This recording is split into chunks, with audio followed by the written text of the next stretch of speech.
Good day to you all, children.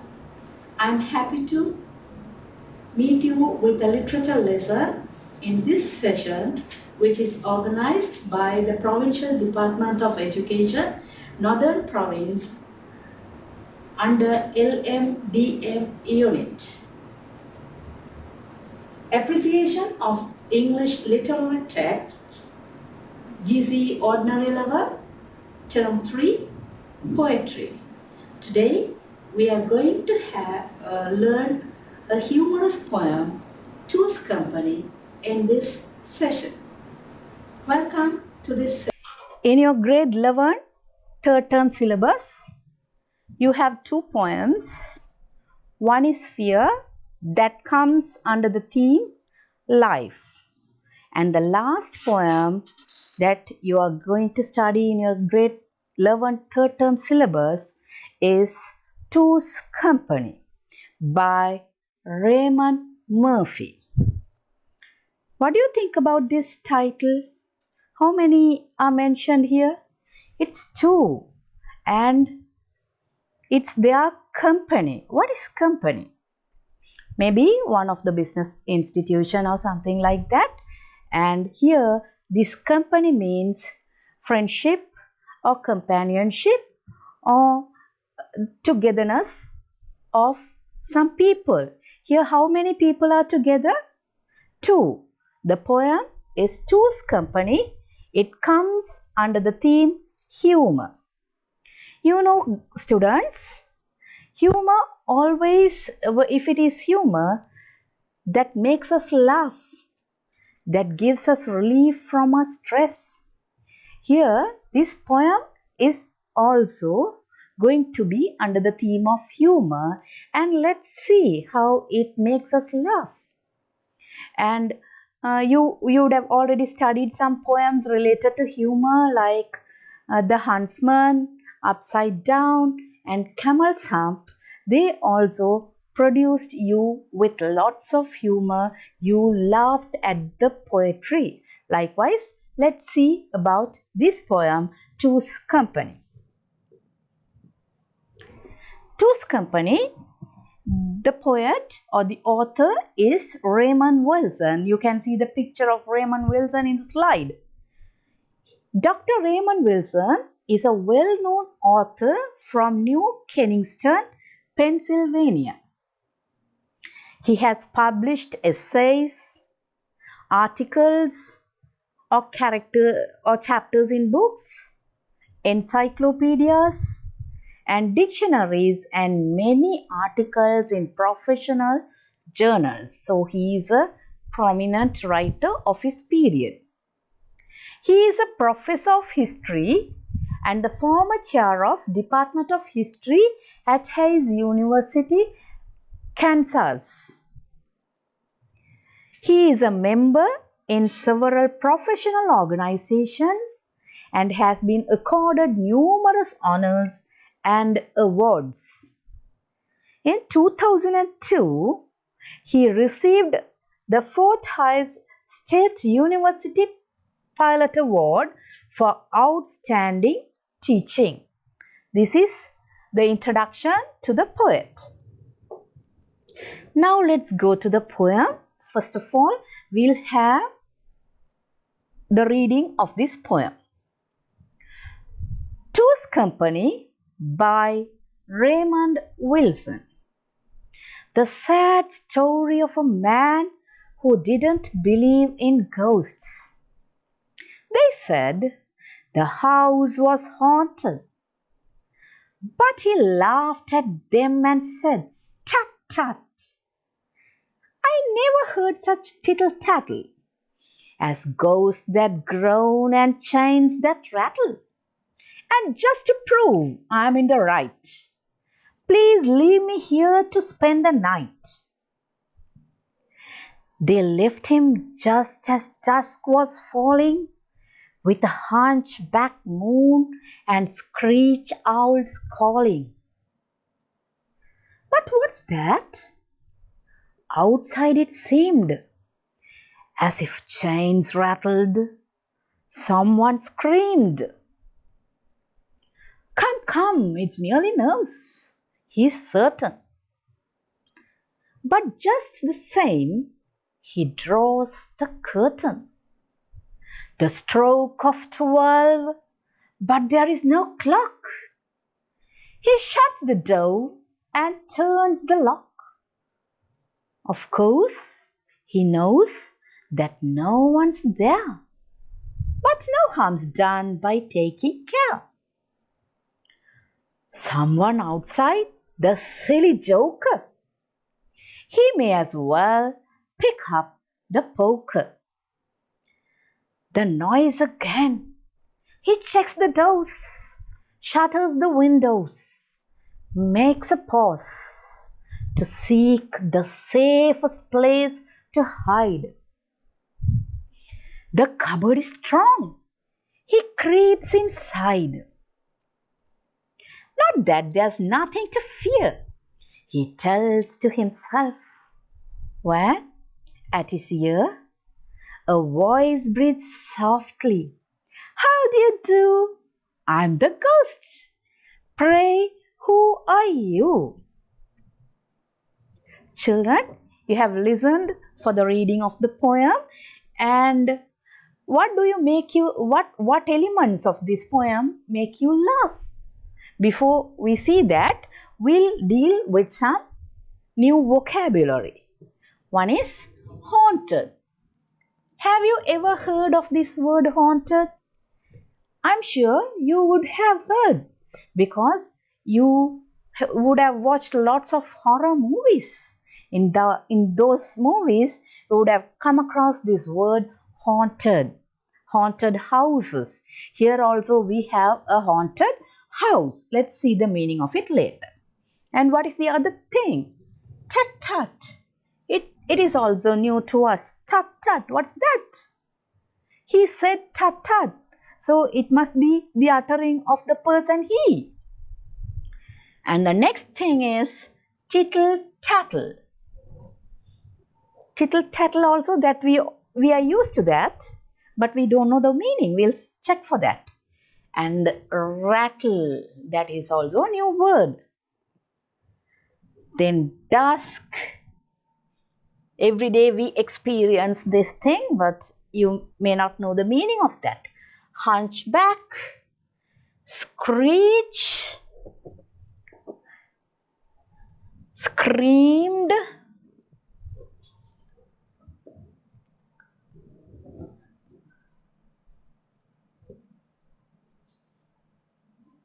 poker, yes, and creeps. These are the new words that you find in this slide. And let's see the meaning of those words. Haunted. You know, haunted house. Right? These are the new words that I have underlined it already, so I am moving. Tut tut. An exclamation of disapproval or annoyance. In our mother tongue, in Tamil, we say chichi in order to disapprove with some statements or something like that. Here, tut means it is an exclamation of disapproval or annoyance. And tittle tattle, as young girls or young boys, you are very familiar with this thing, tittle tattle. That means absurd talk or gossip. We are very familiar and we always do that. Tittle tattle, that means absurd talk or gossip. And the next one is groan. Groan. It is a sound that we make a deep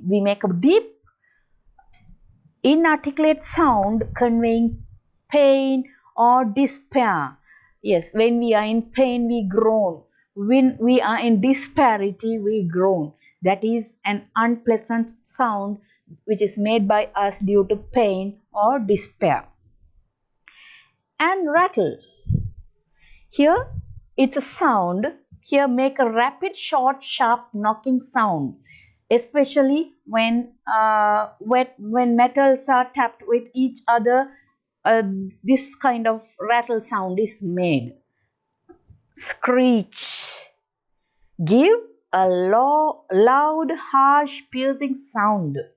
Screech is a loud, harsh, piercing sound which is very unpleasant.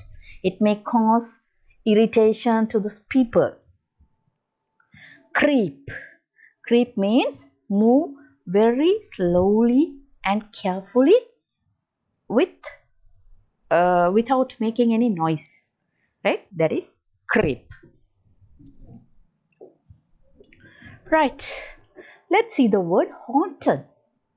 Haunted house, I have already told you, you would have heard of this word haunted very frequently, where it may be a house or a palace or whatever it may be. It is frequented by a ghost. A haunted house means we can experience the presence of ghosts there. Ghosts dwell in a haunted house. It is a paranormal, ghosts are paranormal forces. If you find something uncanny in a place, you can say that it is a haunted house. When we come across the word ghost, some vocabulary may come to your mind. Let's see those vocabulary. They are not in the poem, but I am helping you to understand it clearly or write the answers using this kind of vocabulary. Eerie, creepy, gloomy, fearful, spine-chilling, dreadful, paranormal. These are the words. These words are related to the concept of ghosts. It provides us with a scary environment. Here, look here, dusk. Dusk, you are familiar with this when you would have studied Twilight of a Crane. You are familiar with this period of time. It is a short period of a day. It is a transient period. It comes before darkness. When the sun falls, there will be it is the beginning of darkness, right? The dark stage of twilight. Twilight, you know that. So look how scary is it. Hunchback. Hunchback. Yes, you may have seen people with hunchback. It is a hump on the back. In camel's hump also, you would have come across this hunchback. There is a curved or a concave shape forming a hump. Normally people have hunchback. In camel's hump, you would have seen such hunchback people with blue black humps, right? That is here in this poem, the moon has hunchback. That means the curved shape of the moon. Poker, it is also a new word. It is a metal rod with a handle. You can see that in the picture. It is a metal rod with a handle. What is the use of it? Why do we use it? Here in this poem, the person who is mentioned as he takes this metal rod. We'll see for what purpose he is taking it.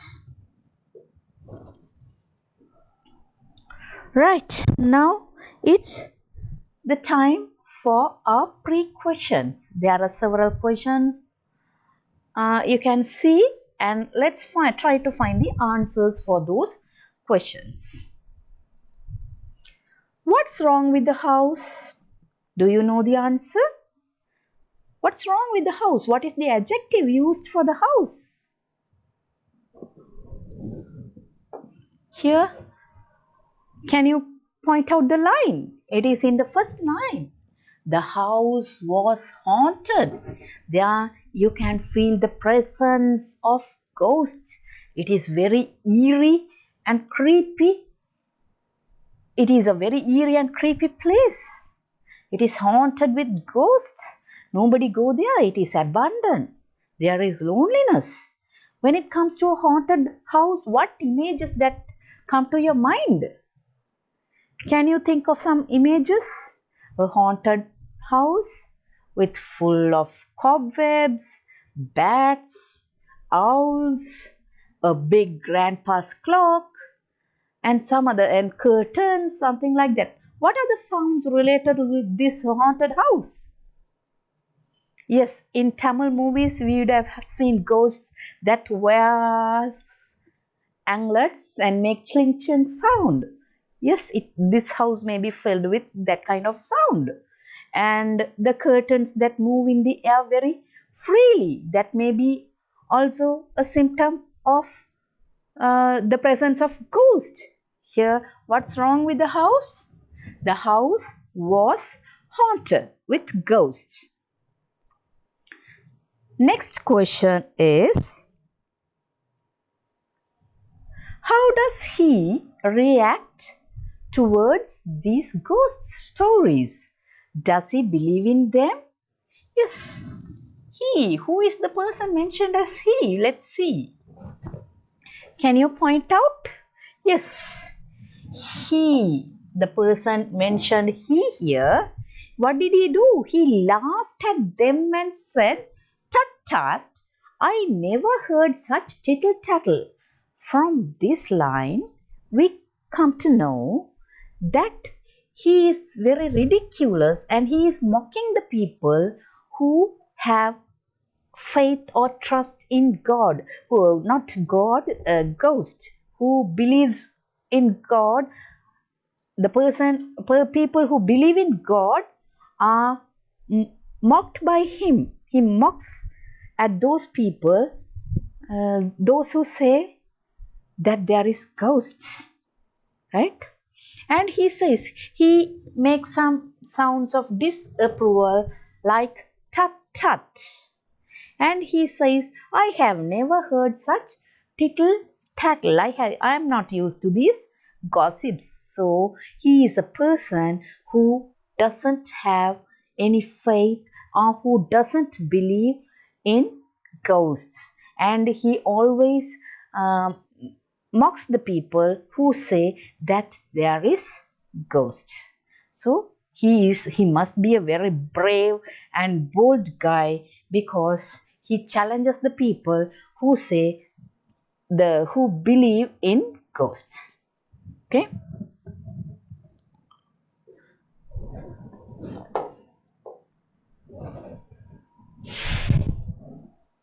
So how does he react towards these ghost stories? He reacts by saying that there is no ghost. He mocks at the people who believes in ghosts. And does he believe in them? No, he doesn't believe in them. The next question for you is, how is he going to prove he is right? If we utter a statement, we have to prove that. So that only people will trust us. So he also wants to prove his statement. What is his statement? He says that there is no ghost in this world. Let's see how he is going to prove. Can you point out the line? Here, look here. And just to prove I am in the right. So he is there to prove that he is right. So he asks the people to leave him there to spend the night. I am in the right.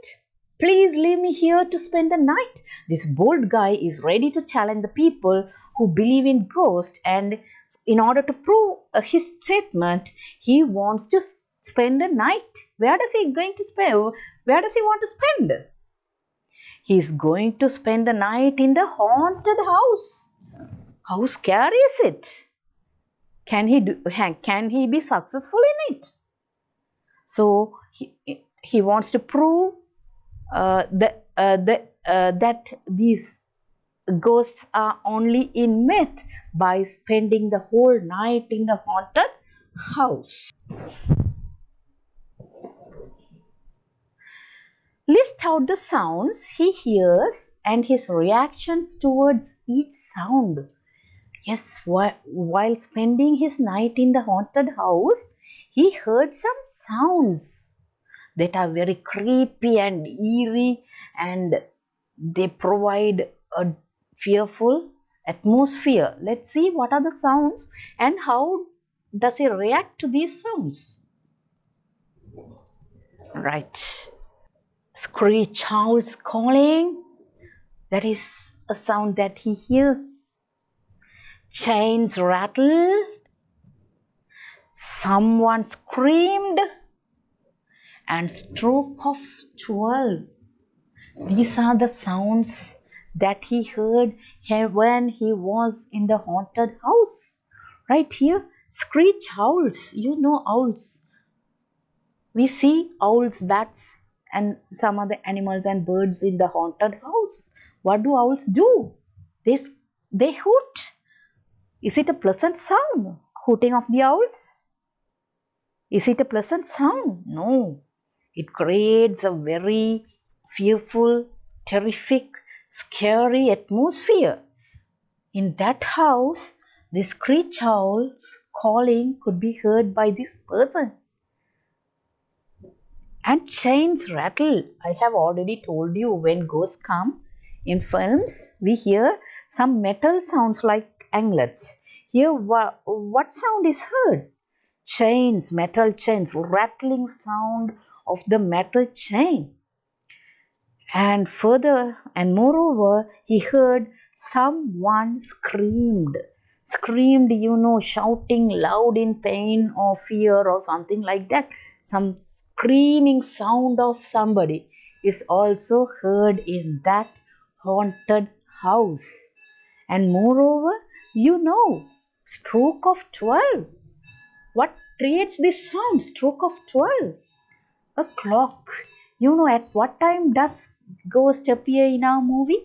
What time is that? It is exactly 12. Midnight. It is a time that provides room for these evil things. Evil things get activated. They get themselves activated during this time. So here he hears the sound stroke of 12.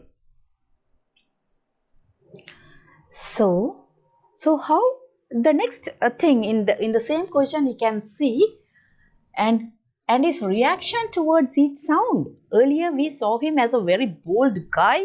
He challenged the people who said that there is ghost in that house. He wanted to prove that there is no ghost. It is just a tittle tattle, so that he is spending a night. When he was at that house, he heard such sounds as screech owls calling, chains rattled, someone screamed, the stroke of 12. So for that, how did he react? Let's see.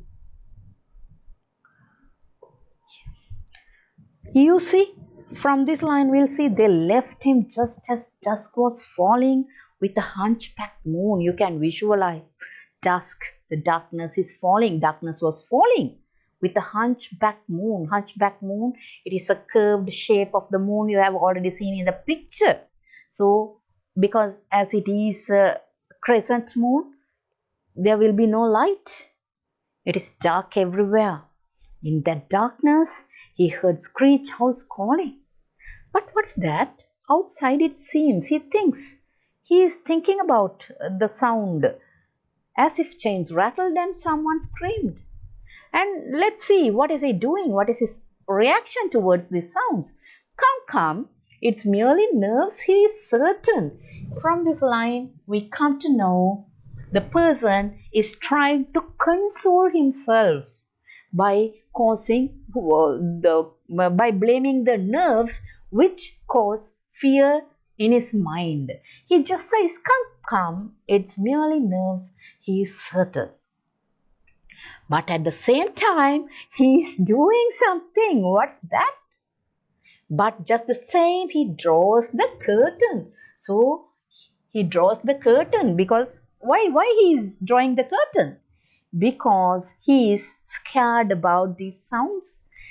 he is scared about this. He is scared about these sounds that are related to ghost. He draws the curtain. So from this we come to know that his basement is weak. He has been shaken with fear. Next, he hears the sound of the stroke of 12. But the peculiar thing is, but there is no clock. While this clock, he can hear the sound, but he cannot find the clock. How scary is it? When hearing this sound, he shuts the doors as well. He draws the curtain and he shuts the door and he blames the nerves for causing fear and turns the lock. Not only shuts, he turns the lock. He would have thought if the doors are locked, the ghost can't enter the house, so that he is locking the door. Of course, he knows that no one's there. Now let's see what is the question. The question is, list out the sounds he hears. He hears the screech owls calling, chains rattling, someone screaming, and the stroke of the clock at 12 o'clock. For that, what does he do? He blames his nerves for causing fear. He draws the curtain, he shuts the door, and even he locks the door as well. What do you think about his mindset? Now tell me, is he a brave guy? Yes, he is definitely scared about this creepy atmosphere. Now let's move on to the next question. What is the safest place he finds to hide? So look here, safest place, not a safe place. It is the safest place. What is the safest place he finds to hide? Let's see. Can you point me out the sentence? Yes, I know that you know the answer. The cupboard strong. Yes, to seek the safest place to hide, the cupboard strong. He creeps inside. He found a cupboard there and he thinks that it is the safest place. You know, it is the superlative form. Safest, it is the best place in that house that can provide him protection from the ghost. So he finds the cupboard and he thinks it is the best place that can provide him with safety, so that it is a compact closed place. So he slowly creeps inside the cupboard. Okay, what is the safest place he finds to hide? Definitely, it is a cupboard in that haunted house. Yes, but what's wrong with the place he has found to hide? He thinks that the cupboard is the safest place for him, but there is something wrong with the place. What is that? Let's see.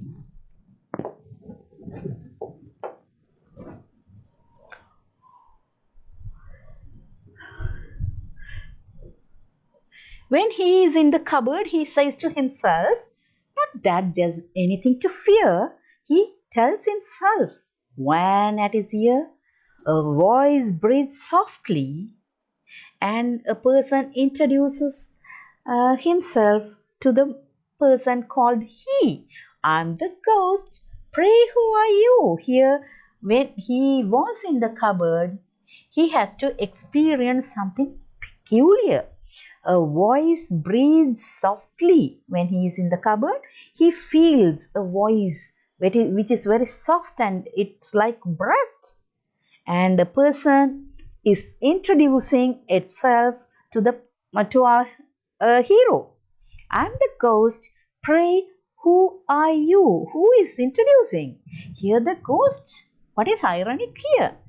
He was scared of this ghost and he wants protection from this ghost. So he thought that this cupboard is the best place for me to be compact and to be safe inside.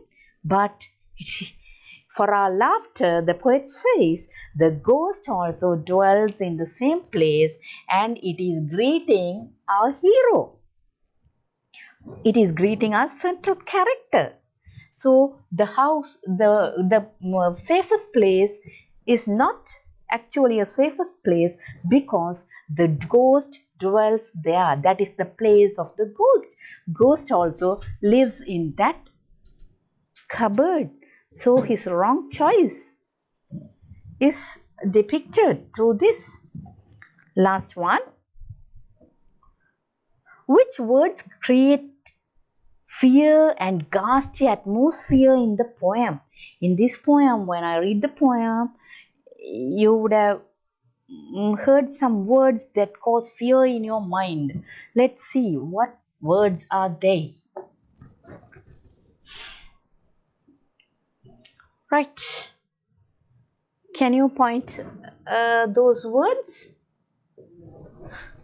Yes, it is definitely the screeching sound of the owl, rattled sound of the chain, screaming sound of somebody else, the stroke of 12 of the clock, the stroke alarm sound of the clock. Yes, these kind of sounds may make you to be scared of this eerie, ghastly atmosphere. This is the end of this lesson. I hope you have a clear outline of this poem, Two's Company. I'll meet you in another session with detailed analysis. Thank you.